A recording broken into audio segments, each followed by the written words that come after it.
आज हम iron man 2 का एक्सप्लेनेशन देखेंगे। कहानी की शुरुआत आयरन मैन फर्स्ट के एंड से होती है, जिसमें रशिया में एक बूढ़ा इंसान दिखाया जाता है। वो बीमार होता है और आयरन मैन का प्रेस कॉन्फ्रेंस देख रहा होता है। इसी के साथ उसका एक बेटा दिखाया जाता है जिसका नाम इवान वेंको है। वो अपने पिता का ख्याल रखते हुए दिखाया जाता है और अब हम देखते हैं कि वो बूढ़ा इंसान मर जाता है। इवान गुस्से से चिल्लाता है और एक आर्क रिएक्टर का मैप लेकर उस पर काम शुरू कर देता है। अब वो एक रिएक्टर तैयार कर लेता है और उस रिएक्टर की मदद से एक इलेक्ट्रिक हंटर वाला सूट तैयार कर लेता है। सीन बदलता है और हम न्यूयॉर्क में स्टार्क एक्सपो सेरेमनी देखते हैं, जहां आयरन मैन यानी कि टोनी अपनी स्पीच देता है, जिसमें वो भविष्य में होने वाले शहरों की झलक दिखाता है। और अब वो यहाँ से निकल जाता है। जाते हुए उसे अपनी कार के पास में एक लड़की मिलती है जो उसे कोर्ट का नोटिस देने आई थी। दरअसल यूएस गवर्नमेंट टोनी से उसका सूट आर्मी के लिए चाहती है।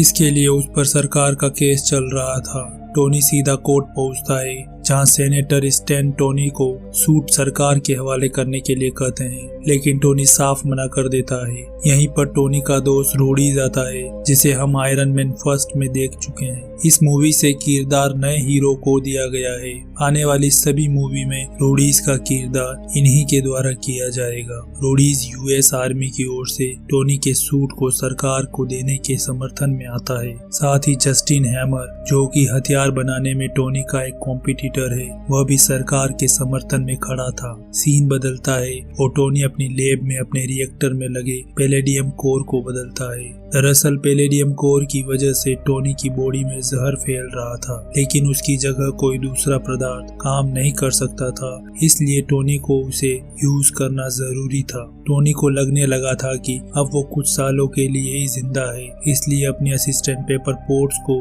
अपनी जायदाद और कंपनी का मालिक बना देता है। और अब पेपर पोर्ट्स एक पर्सनल असिस्टेंट रखती है जिसका नाम नेतेली है। इधर इवान वेंग को यूएस आने के लिए एक नकली पासपोर्ट तैयार करवाता है। दूसरी तरफ टोनी एक कार रेसिंग प्रोग्राम में जाता है। उसकी बॉडी में जहर का लेवल धीरे धीरे बढ़ रहा था, इसलिए टोनी वो सब कुछ करना चाहता है जो उसका मन करे। वो वहाँ कार रेसिंग में पार्टिसिपेट करता है, जो कि सभी के लिए हैरानी की बात थी। रेस शुरू होती है और थोड़ी ही देर बाद इवान अपना सूट पहनकर ट्रैक पर आ जाता है और टोनी की कार के 2 टुकड़े कर देता है। वह टोनी को मारने के लिए आगे बढ़ता है, तभी टोनी का असिस्टेंट हैप्पी और पेपर पोर्ट्स कार लेकर इवान को ठोक देते हैं, लेकिन इवान अपने सूट से कार के 2 टुकड़े कर देता है। ये देख पेपर पोर्ट्स टोनी का पोर्टेबल सूट फेंक देती है, जिसे टोनी जल्दी से पहन लेता है और अब दोनों के बीच फाइट शुरू हो जाती है। टोनी इवान को धरती पर पटक कर उसके बॉडी पर लगा रिएक्टर निकाल देता है और यूएस पुलिस इवान को पकड़ लेती है। टोनी इवान से मिलने जेल आता है ताकि उसे पता चले कि वो कौन है, लेकिन इवान उसे कुछ नहीं बताता। उल्टा टोनी इवान को उसकी मिस्टेक्स बता देता है जो उसने आर्क रिएक्टर बनाने में की थी। टोनी के जाने के कुछ देर बाद इवान को खाने में एक लेटर मिलता है, जिसमें उसे एक टाइम बॉम्ब मिलता है और साथ ही उसके लॉकअप में एक सेम नंबर का आदमी लाकर बंद कर दिया जाता है। इवान समझ जाता है कि कोई उसे बचाना चाहता है। इवान उस आदमी को मारकर लॉकअप में ब्लास्ट करके भागने लगता है और भागते हुए उसे 2 आदमी पकड़कर गाड़ी में डालकर एक जगह ले आते हैं। यहाँ इवान जस्टिन हैमर से मिलता है। दरअसल जस्टिन ही इवान को बचाकर उसकी मदद से सूट बनाकर सरकार का कॉन्ट्रैक्ट लेना चाहता था। वो इवान से डील करता है कि वो उसे सूट बनाकर देगा। इधर टोनी अपनी लैब पहुंचकर अपने एआई सुपर कंप्यूटर जारविस की मदद से इवान की सारी हिस्ट्री निकाल लेता है और उसे पता चलता है कि इवान के पिता एंटोन वेंग को उसके पिता हार्वर्ड स्टार्क के साथ आर्क रिएक्टर पर काम करते थे और वो इस टेक्नोलॉजी को ब्लैक में बेचकर पैसा कमाना चाहते थे।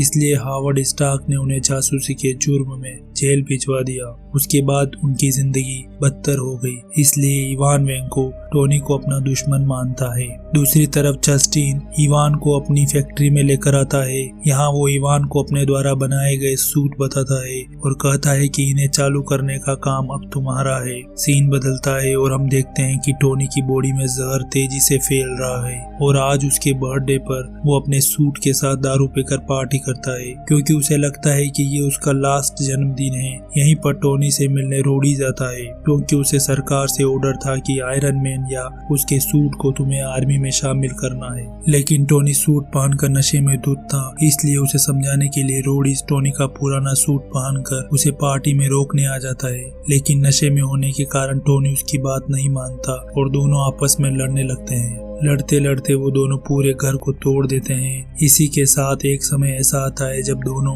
एक दूसरे पर आमने सामने से हमला करते हैं, जिससे एक जोरदार ब्लास्ट होता है और दोनों गिर जाते हैं। अब रोडीज टोनी का सूट लेकर आर्मी बेस आ जाता है। दरअसल टोनी के सूट को कोई यूज नहीं कर सकता था, लेकिन टोनी जानता था कि वो अब मरने वाला है, इसलिए उसने अपने सूट का सिक्योरिटी लॉक अपने दोस्त रोडीज और पेपर पोर्ट्स के लिए पहले ही खोल दिया था। इधर निक फ्यूरी टोनी से मिलने आता है और यहीं पर टोनी को पता चलता है कि नेथली शील्ड की एजेंट है और इसका असली नाम नताशा रोमनॉफ है। टोनी के बीमार होने के कारण फ्यूरी के कहने पर वो टोनी पर नजर रखने के लिए आई थी। सीन बदलता है और हम इवान को सूट को तैयार करते हुए देखते हैं। जस्टिन यहाँ आकर देखता है कि इवान सूट को एक ड्रोन बना रहा है। वो इवान को मानव सूट बनाने के लिए कहता है, लेकिन इवान कहता है कि ड्रोन ज्यादा बेहतर काम करेगा। इधर फ्यूरी टोनी को ऐसी जगह लेकर आता है जहाँ बाहरी दुनिया से कोई संपर्क ना हो, ताकि टोनी अपना इलाज ढूंढ सके। साथ ही टोनी को बताता है कि उसके पिता हार्वर्ड स्टार्क शील्ड एजेंसी के फाउंडिंग मेंबर थे और वो चाहते थे कि तुम कुछ ऐसा करो जो आज तक किसी ने नहीं किया और तुम आर्क रिएक्टर की एक नई तकनीक खोजने में सक्षम हो।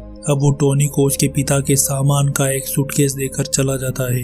दूसरी तरफ रोडीज एक सेमिनार में प्रदर्शन के लिए टोनी के सूट को जस्टिन की मदद से हथियारों से लैस करवाता है। सीन बदलता है और हम देखते हैं कि टोनी अपने पिता के सूटकेस को खोलता है। इसमें उसे आर्क रिएक्टर का एक मैप और कुछ वीडियो कैसेट्स मिलते हैं। कैसेट्स में टोनी को अपने पिता का एक संदेश मिलता है जिसमें एक क्लू छिपा था। टोनी उसे समझ लेता है और अपने ऑफिस जाकर अपने पिता के द्वारा बनाए गए मॉडल को उठाकर लैब में ले आता है और उस पर काम शुरू कर देता है। वो एक नए तत्व की खोज करके उसे बनाने में लग जाता है। दरअसल ये नया तत्व पैलेडियम कोर की जगह काम करेगा। बहुत मेहनत के बाद टोनी एक नए तत्व का आविष्कार करता है और उसे रिएक्टर में फिट कर देता है। इधर इवान पुराने रिएक्टर की कमियां दूर करके एक नया रिएक्टर तैयार कर लेता है। तभी उसके पास जस्टिन का कॉल आता है। वो उसे एक प्रदर्शन में दिखाने के लिए सूट्स को रेडी रखने के लिए कहता है, लेकिन इवान कहता है कि सूट रेडी नहीं है। इसलिए जस्टिन इवान को एक रूम में बंद करके उस पर सिक्योरिटी गार्ड लगा देता है,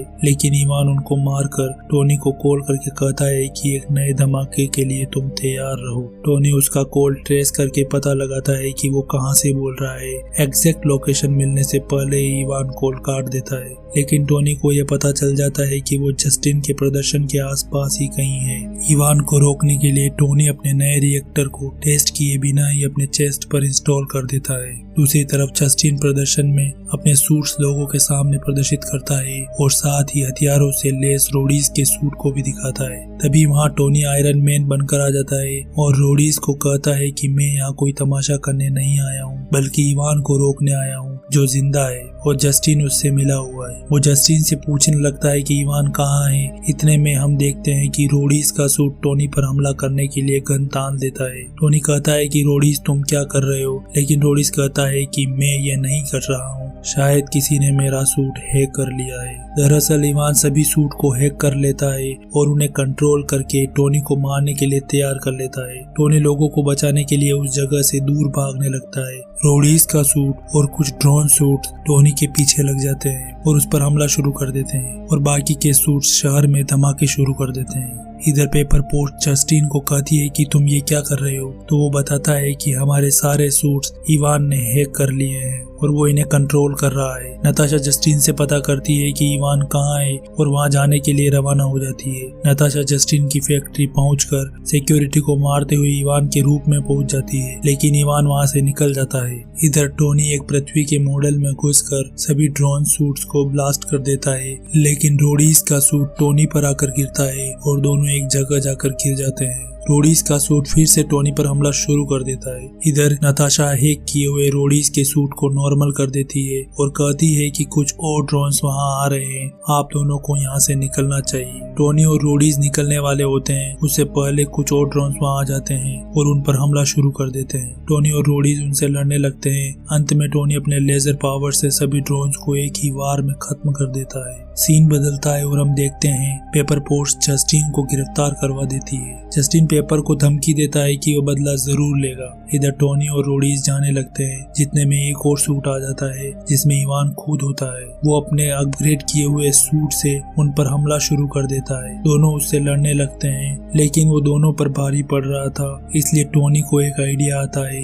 और वो रोडीज को बताता है कि हमें एक दूसरे की ओर हमला करके एक ब्लास्ट करना होगा, जैसा हमने पहले एक बार किया था। दोनों एक दूसरे की ओर हमला करके ब्लास्ट करते हैं और ब्लास्ट होने से इवान जख्मी हो जाता है, लेकिन इवान ने अपने सभी सूट्स में टाइम बॉम्ब लगा रखा था जो कि ऑन हो जाता है। टोनी और रोडीज वहां से निकल जाते हैं और इधर एक सूट पेपर पोट्स के पास में पड़ा था, वो भी ब्लास्ट होने के लिए ऑन हो जाता है। पेपर को समझ नहीं आता है कि क्या हो रहा है। इतने में टोनी आता है और पेपर को उठा कर ले जाता है। इसके बाद सारे सूट्स ब्लास्ट हो जाते हैं और टोनी और पेपर एक छत पर आकर रुकते हैं, जहाँ पेपर पोट्स बहुत गुस्सा होती है और टोनी से कहती है कि एक दिन तुम्हें अपने आप को मार लोगे और साथ में मुझे भी। टोनी उसे समझाता है और दोनों एक दूसरे को प्यार का इजहार करते हैं। सीन बदलता है और हम देखते हैं कि टोनी शील्ड के ऑफिस में होता है, जहां फ्यूरी टोनी को कहता है कि एवेंजर्स की टीम के लिए आयरन मैन फिट है, लेकिन टोनी नहीं। इसलिए टोनी को अभी के लिए सिर्फ एक सलाहकार बनाया जा सकता है। इसी के साथ टोनी और रोडीज को